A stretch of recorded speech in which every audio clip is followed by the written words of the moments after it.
বিশ্বকাপের আগে আবারও আলোচনায় পাকিস্তানের ক্রিকেট।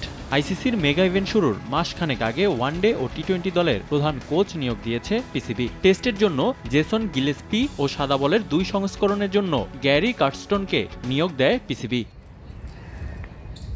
দক্ষিণ আফ্রিকার সর্বকালের সেরা ব্যাটসম্যানদের একজন কার্স্টেন, কোচিংয়েও দারুণ সফল তিনি। তার অধীনেই ভারত জিতেছে 2021 ওয়ানডে বিশ্বকাপ। এছাড়া 2010 সালে প্রথমবারের মতো আইসিসি টেস্ট র্যাঙ্কিংয়ের শীর্ষে ওঠে ভারত। টি-20তে জাতীয় দলের হয়ে কোনো সফলতা না পেলেও আইপিএল অভিষেকেই শিরোপাজয়ী গুজরাট টাইটান্সের ব্যাটিং কোচের দায়িত্বে ছিলেন কার্স্টেন। হাই প্রোফাইল কোচ নিয়েও স্বস্তিতে নেই পিসিবি। সমালোচনা হচ্ছে বিশ্বকাপের আগে শেষ মুহূর্তে তার নিয়োগ নিয়ে। এমন সিদ্ধান্তের সমালোচনা করেছেন পাকিস্তানের সাবেক অধিনায়ক রাশিদ লতিফ। বিশ্বকাপে পাকিস্তান খারাপ করলে তখন তার দায় নতুন কোচ গ্যারি কার্স্টেনের উপর দেয়া হবে বলে মন্তব্য করেছেন তিনি।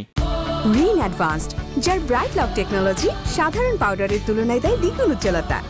কার্স্টেন সেরা একজন কোচ, তবে তার পাকিস্তান দলে আসার সময়টা ভুল। আগামী মাসে দল বিশ্বকাপে যাবে। এর আগে পাকিস্তান দল 7টা ম্যাচ খেলবে, সময় অনেক কম। দল যদি হারে বোর্ড কার্স্টেন বা বাবর আজমকে দোষারোপ করবে, এটাই আমাদের রীতি। তবে আমি বাবর বা কার্স্টেনকে দোষারোপ করব না।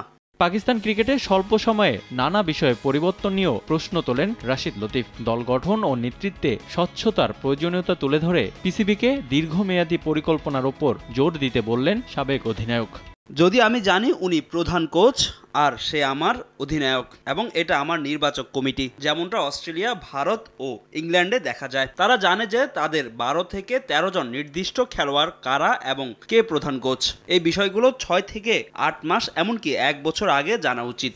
সবশেষ টি-20 বিশ্বকাপের ফাইনালে গিয়েও শিরোপা জেতা হয়নি পাকিস্তানের। ক্রিকেটের সংক্ষিপ্ত ফরম্যাটের বিশ্বকাপ একবারই জিতেছে ম্যান ইন গ্রিন, সেটাও 2009 সালে। বিশ্বকাপের আগে দলকে উজ্জীবিত করতে এবার মোটা অঙ্কের অর্থ পুরস্কার ঘোষণা করেছে পিসিবি। উত্তর আমেরিকা থেকে ট্রফি নিয়ে দেশে ফিরলে দলের প্রতি সদস্যকে $1 লাখ অর্থ পুরস্কার দেওয়ার ঘোষণা দিয়েছেন পিসিবি চেয়ারম্যান মহসিন নাকভি।